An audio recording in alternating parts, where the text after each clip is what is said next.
Shënohen rastet e para me murtajnë e dhemëve në qarkun e Korçës. Lajmi është konfirmuar nga prefekti i qarkut Nerti Liole, i cili tha se është evidentuar një fermë me këtë sëmundje në fshatin Shuec të bashkisë së Devollit. Fatmirësisht në qarkun tonë ne nuk konsiderohemi një vatër e nxehtë, por kemi patur një ose dy raste të konstatuara në bashkinë e Devollit. Pasojat e saj janë të rënda ekonomikisht për sektorin e blegtorisë, por edhe niveli ngordhshmërisë është shumë i lartë. Gjatë takimit të kryer për marrjen e masave për menaxhimin e kësaj sëmundje dhe moslejimin e përhapjes së saj, prefekti ka kërkuar përfaqësuesve të institucioneve që sa më parë të intensifikojnë komunikimin me të gjitha strukturat e vetëqeverisjes vendore për sensibilizimin e komunitetit të fermerëve për të mos lejuar lëvizjen e tufave të bagëtive drejt tregjeve të shitjes së bagëtive të gjalla. Sipas autoriteteve të fushës, rastet e konstatuara janë izoluar tashmë.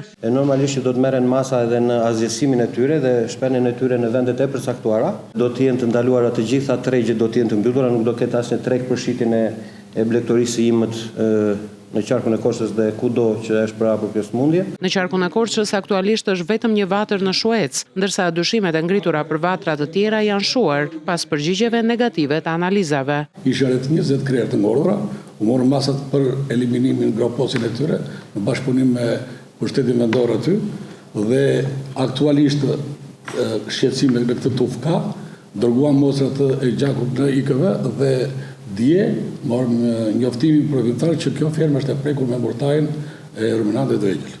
Pra, është vatra e parë pozitive e konstatuar në qarkun tonë. Aktualisht lejohet vetëm lëvizja e kafshëve për në thertore, por vetëm në mbikëqyrjen e rrep të shërbimit veterinar.